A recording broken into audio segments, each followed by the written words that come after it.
They were the power couple everyone talked about in the world of gospel. Bishop Clarence McClendon and his wife Tammera were seen as the perfect example of a godly marriage. Together they preached about faith, love, and divine purpose. He had the powerful sermons, the suits, the charisma. She had the grace, the charm, and the heart that made the congregation feel safe and seen. They weren't just a couple. They were a brand, a ministry, and a movement. But behind the curtain, something much darker was forming. And let me tell you, the truth that came out later wasn't just surprising.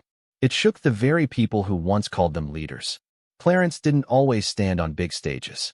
He came from humble beginnings. A young man with passion, vision, and a gift for speaking. He started to gain attention in the early 90s.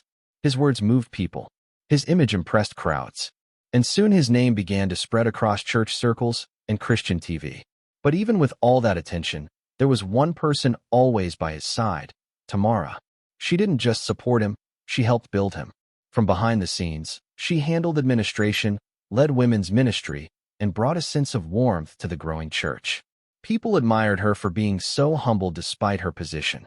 She wasn't loud or flashy. She was genuine. Together, they preached about marriage and held conferences telling couples how to stay strong through God. They told stories of spiritual unity and faithfulness. Many people believed that their marriage was living proof that God could bring two people together for a divine purpose. But this is where it gets interesting because while the lights were shining bright on stage, shadows started forming behind them. Slowly things began to change. And if you weren't paying close attention, you might have missed it. But those close to the ministry, they saw it. Tammera, who was once present at every service, every event, every photo, started fading from the scene. Her face wasn't on flyers anymore. Her voice wasn't heard in church meetings. At first, people thought maybe she was just resting. Maybe she had stepped back for a while. But then her absence became longer and quieter. And the craziest part, no one said anything. No church announcements, no statements, just silence. That silence left a lot of room for whispers. People began asking, what happened to Tammera? Was she sick? Was something wrong at home? But no answers came, just more silence. Behind the scenes, things were reportedly tense. Former church members later claimed that Tammera had been pushed out of leadership roles without explanation. One former elder said it felt like she was being erased. That's when people began to wonder, was this just a marriage problem, or was there something deeper going on? Control, manipulation, spiritual abuse? Nothing was confirmed at the time, but one thing was certain. Tammera didn't seem like the woman she used to be. Her joy was missing. Her light was dimmed. And the congregation, once so proud of their leaders, didn't know how to respond. Then destiny took an unexpected turn. In the year 2000, news broke that Tammera had filed for divorce. That's when everything came crashing down. People were shocked. They had looked up to this couple as the example of godly love. And now the picture had shattered. But here's the shocking part. Just 1 week. Yes, only 7 days after the divorce was finalized, Bishop Clarence McClendon remarried. A new woman, Priscilla Delgado, stepped into Tammera's place almost immediately. No time for healing, no time for reflection. The church was left in disbelief. And just like that, the perfect image that was built over years collapsed in days. But the real questions were only just beginning. Was this second marriage already planned while Tammera was still in the picture? Had Clarence emotionally or even physically stepped out of the marriage before it ended? And how did Tammera feel being replaced so fast, so publicly? Some members of the church defended Clarence, saying he had suffered in silence and that God had released him. But many others, especially the women, felt deeply betrayed.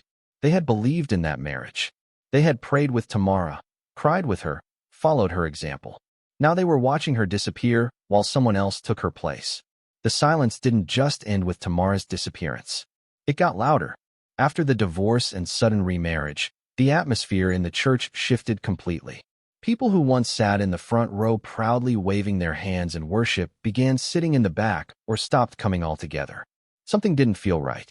And let me tell you, the way it all unfolded, you won't believe how deep it really went. Bishop Clarence McClendon, who once preached about honor, commitment, and biblical values, had now married someone new within days of ending a 16-year covenant. This wasn't just unexpected. It felt rehearsed. People began to question, was this other relationship going on long before the divorce papers were signed? How could someone move on so fast from the woman who helped build his entire ministry? But here's the shocking part. Instead of slowing down, instead of addressing the community with clarity and accountability, Clarence kept going like nothing ever happened. He stepped back onto the pulpit with the same energy, the same confidence, and now a new wife by his side. Priscilla Delgado didn't enter quietly. She stepped directly into the role Tammera once held. Conferences, Sunday services, interviews. It was as if the church had hit the replace button and expected everyone to follow along. But this is where it gets interesting.